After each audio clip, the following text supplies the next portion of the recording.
नमस्कार दोस्तों, स्वागत है आपका मेगा ऑनलाइन क्लासेस पे। मैं आज आपको फंडामेंटल राइट्स यानी कि मौलिक अधिकार के बारे में पढ़ाने जा रहा हूँ। पढ़ाने से पहले हम आपको एक मोटिवेशनल पोएम सुनाना चाहते हैं जो कि कवि श्री हरिवंश राय बच्चन द्वारा रचित है कि लहरों से डरकर नौका पार नहीं होती, कोशिश करने वालों की कभी हार नहीं होती। नन्ही चींटी जब दाना लेकर चढ़ती है, चलती दीवारों पर 100 बार फिसलती है।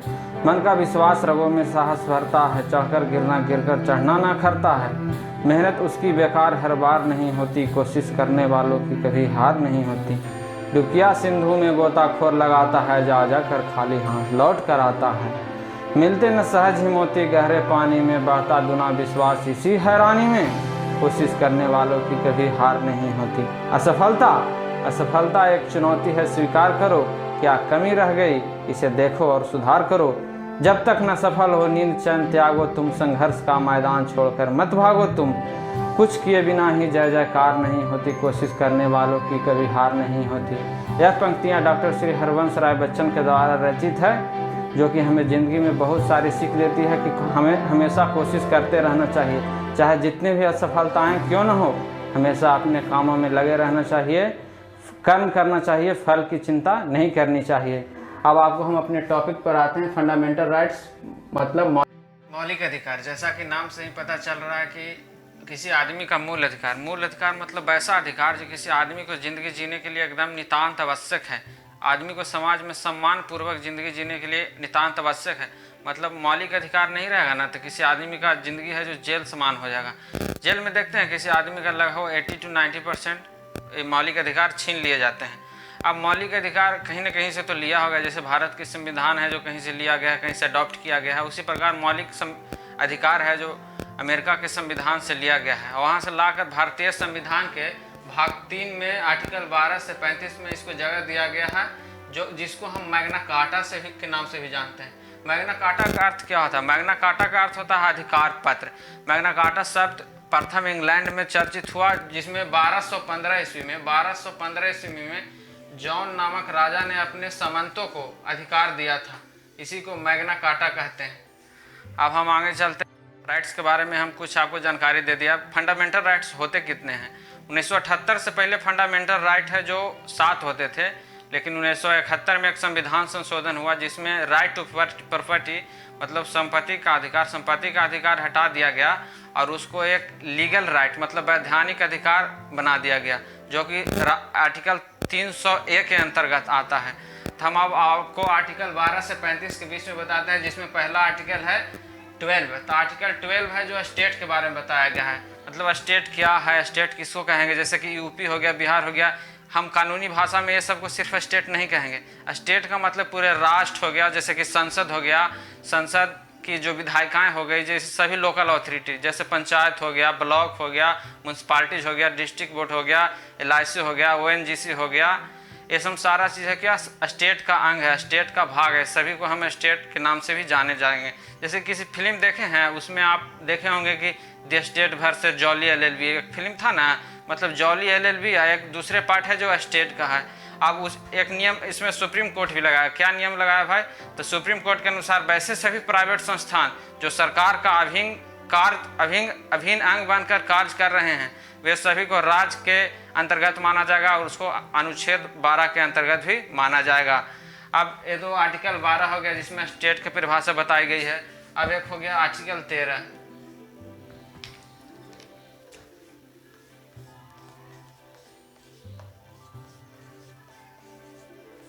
देखिए आर्टिकल 13 क्या है। आर्टिकल 13 आपको भी फंडामेंटल राइट ही है। जैसे आपको बताता है कि आर्टिकल 13 क्या?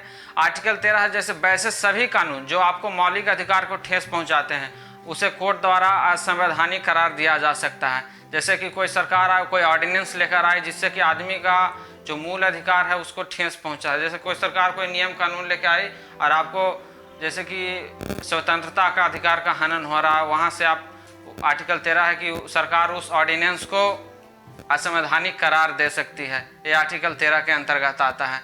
अब आपको जो मूल अधिकार है 6 है उसके बारे में पढ़ाएंगे, जो कि आपको 14 राइट टू इक्वलिटी है। पहला है क्या?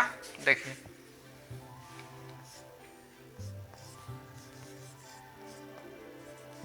पहला है राइट टू लिटी अर्थात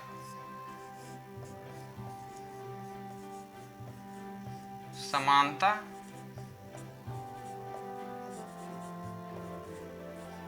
समानता का अधिकार। समानता का अधिकार आर्टिकल 14 to 18 में आता है, आर्टिकल 14 to 18 में आता है, जिसमें पहला आर्टिकल है 14 में है कि कानून के विरुद्ध समानता एवं कानून के हितों की सुरक्षा के समानता। कानून के विरुद्ध समानता है जो ब्रिटिश कॉन्स्टिट्यूशन से लिया गया है, कानून की समानता ब्रिटिश कॉन्स्टिट्यूशन से लिया गया है, और कानून के हितों की सुरक्षा की समानता यह है अमेरिकन कॉन्स्टिट्यूशन से लिया गया है, ये अमेरिकन कॉन्स्टिट्यूशन से लिया गया है। कानून के विरुद्ध समानता क्या है भाई? अर्थात कोई भी व्यक्ति चाहे किसी भी धर्म का हो, किसी भी मजहब का हो, छोटा हो बड़ा हो, सभी कानून के सामने एक समान है तथा कानून के एक समान धाराओं के उन पर लगेगी। चाहे वो मुखिया जी के बेटा हो, सरपंच जी का बेटा हो, प्रधानमंत्री का बेटा हो, मुख्यमंत्री का बेटा हो, वे सभी लोग कानून के सामने एक समान हैं एवं सरकार उनके सभी कानून के हितों की सुरक्षा का उपाय करेगी। ये हो गया आर्टिकल 14। इसमें अपवाद है, जैसे कि गवर्नर हो गया, प्रेसिडेंट हो गया। जैसे गवर्नर के प्रेसिडेंट पर कोई भी क्रिमिनल या सिविल केस नहीं चल सकता है जब तक वह किसी अपने पोस्ट पर हो।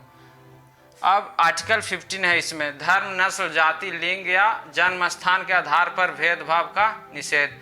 मतलब किसी भी आदमी को धर्म के आधार पर, नस्ल के आधार पर, जाति के आधार पर, जन्म के आधार पर उससे भेदभाव नहीं किया जा सकता है। जैसे कि मान लीजिए कोई नीची जाति का लोग है, उसको आप चापाकल पर पानी नहीं पीने दे रहे हैं, किसी को होटल में आप खाने नहीं दे रहे हैं। आप किसी मान लीजिए कि धर्म के आधार पर, क्या है धर्म के आधार पर है, जैसे एडोल्फ हिटलर का तो आप नाम सुने ही होंगे। एडोल्फ हिटलर था जो बहुत सारे यहूदियों को एक एक लाइन करके फ्रेट कार में मरवा दिया था। अर्थात हिटलर जो था अपने राज्य में दमनकारी नीतियों के लिए जाना जाता था। लेकिन आर्टिकल 15 हम लोगों को एक सुनिश्चित करता है कि धर्म, नस्ल, जाति, लिंग या जन्म स्थान के आधार पर भेदभाव नहीं हो। जैसे जन्म स्थान हो गया, बिहार के आदमी पहले महाराष्ट्र में जाता था तब बाला साहब ठाकरे जो थे बहुत भेदभाव करते थे, यहाँ के बिहारियों को मारकर भगा देते थे। ये हो गया आर्टिकल 15। लेकिन इसमें भी अपवाद है, वोमेन के लिए, चिल्ड्रन के लिए एक स्पेशल कानून है। जैसे कि आपको पता है कि वोमेन बहुत पहले से ही मार्जिनलाइज मतलब उपेक्षित रही है, इसीलिए उन लोगों के अधिकार में सरकार जो है कानून कुछ बनाकर इम्प्लीमेंट करा रही है। चिल्ड्रन के उत्थान के लिए, जैसे चिल्ड्रन हो गया, कुछ वीकर सेक्शन के जो चिल्ड्रन हैं उन लोगों के उत्थान के लिए सरकार कानून बना रही है। आर्टिकल 16 में है लोक नियोजन के विषय में अफसर की समानता। मतलब किसी सरकारी नौकरी में है उसमें अफसर की समानता, मतलब किसी भी आदमी को उसमें नौकरी दिया जाएगा। जैसे किसी भी धर्म का हो, किसी भी जाति का हो, बिना भेदभाव के सरकारी नौकरी या प्राइवेट भी नौकरी में है जो सरकार के तहत से या प्राइवेट कंपनी के तहत से दी जाती है, उसमें अफसर की समानता, मतलब सभी लोगों को नौकरी दिया जाएगा। लेकिन इसमें भी अपवाद क्या है भाई? जैसे कि मान लीजिए कोई मदरसा खोल रहा है, उसमें एक नियम है कि मतलब खास जैसे मदरसा है मुस्लिम के लिए तो उसमें मुस्लिम समुदाय के लोग की भागीदारी ज़्यादा रहेगी या 90 to 100% रह सकते हैं। ये समअपवाद है, यहाँ पर आप नहीं कह सकते हैं कि लोक नियोजन के विषय में अफसर की समानता का हमारा हनन हो रहा है।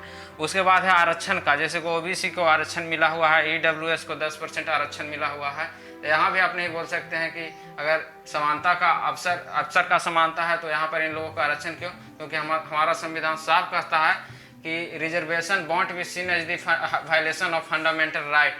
मतलब ये जो आरक्षण है वो आपके मूल अधिकारों की हनन नहीं माना जाएगा। ये हो गया आर्टिकल 16। अब आर्टिकल 17 है अस्पृश्यता का उन्मूलन, मतलब एबोलिशन ऑफ अनटचेबिलिटी। इसमें क्या है कि आप किसी भी आदमी को उसके जाति के आधार पर छुआछूत नहीं कर सकते हैं। जैसे क्या होता है कि मुसहर जाति हो गया या नीचे जाति हो गया, उसके आधार पर उसको नहीं आप छूते हैं, उसको हीन भावना से आप देखते हैं, ये समकांत है। अगर आप ऐसा करते हैं तो ये पनिशेबल ऑफेंस है, इसके लिए आपके दंड भी मिल सकता है। अब आ गया आर्टिकल 18 उपाधियों का अंत, एबोलिशन ऑफ टाइटल्स। इसके अंतर्गत आता है जैसे कि अंग्रेज सरकार पहले अपने जो चेला चपाटी होता था भारत में उन लोगों को देता था राय बहादुर की उपाधि, महाराज धीराज की उपाधि, नाइटहुड की उपाधि मिला हुआ था, रविंद्रनाथ टैगोर को, महात्मा गांधी को कैसरे हिंद की उपाधि मिला हुआ था।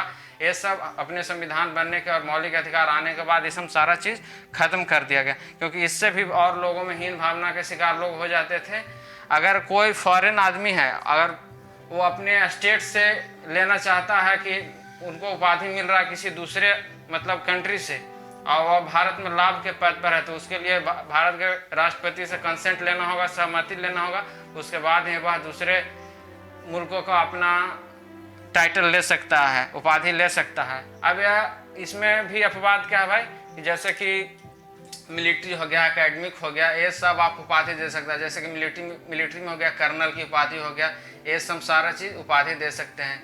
आप कहिएगा कि भारत रत्न भी कुछ लोगों को मिलता है, उसको भी हम लोग इसमें फंडामेंटल राइट्स यानी कि एवोल्यूशन ऑफ टाइटल्स उपाधियों का अंत का हनन नहीं माना जाएगा, क्योंकि यह जो है उपाधि उनको विशेष कार्य के लिए दिया गया है। लेकिन हाँ, वह जैसे कि मान लीजिए सचिन तेंदुलकर को भारत रत्न मिला है, तो वह भारत रत्न सचिन तेंदुलकर अपने नाम के आगे कभी नहीं लिख सकते हैं। जैसे रामदेव बाबा को पद्म श्री मिला है, तो वह पद्म श्री श्री रामदेव प्रसाद या रामदेव बाबा कभी भी नहीं लिख सकते हैं। अगर वे ऐसा लिखते हैं तो उनको अपना अवार्ड वापस लौटाना पड़ सकता है। मतलब कि एकेडमिक और मिलिट्री जो है उपाधि है वो दिया जा सकता है अच्छा कार्य करने के ऊपर। ये हो गया आपको आर्टिकल 14 to 18 जो अफसर की समानता, राइट टू इक्वलिटी है। राइट टू इक्वलिटी के बारे में आर्टिकल 14 से 18 के बारे में आपको नहीं था। आज हमने आपको आर्टिकल 12 से 18 के बारे में बता दिया। आर्टिकल 12 में है क्या, स्टेट के बारे में बताया गया है। आर्टिकल 13 में क्या है कि वैसे सभी कानून जो आपके अधिकार को कम कर देते हैं, आपको मौलिक अधिकार को ठेस पहुंचाते हैं, उन सभी कानूनों को रद्द कर दिया जाएगा, असंवैधानिक करार कर दिया जाएगा। आपको आर्टिकल 14 में है कि कानून के विरुद्ध समानता, आपको कानूनी हितों की सुरक्षा के समानता हो गया। आर्टिकल 15 में क्या है, आर्टिकल 15 में हो गया धर्म, नस्ल, जाति, लिंग या जन्म के आधार पर आपको भेदभाव नहीं किया जा सकता है। उसी प्रकार आर्टिकल 16 में हम आपको बताए थे कि लोक नियोजन के विषय में अफसर की समानता, मतलब नौकरियों में अफसर की समानता, सभी लोगों को नौकरी दिया जाएगा। हालांकि इसमें कुछ अपवाद भी है। उसके बाद आर्टिकल 16 में आ गया एबोलिशन ऑफ अनटचेबिलिटी, मैंने अस्पृश्यता या छुआछूत का उन्मूलन। आर्टिकल 18 में हम आपको बताएं उपाधियों का अंत। आज का क्लास यहीं तक रहेगा, आज का सेशन यहीं तक रहेगा। अगर हमारा वीडियो पसंद आया तो इसे शेयर कीजिए, लाइक कीजिए और हमारे चैनल को सब्सक्राइब कीजिए। बाकी वीडियो हम कल के पार्ट में देखेंगे।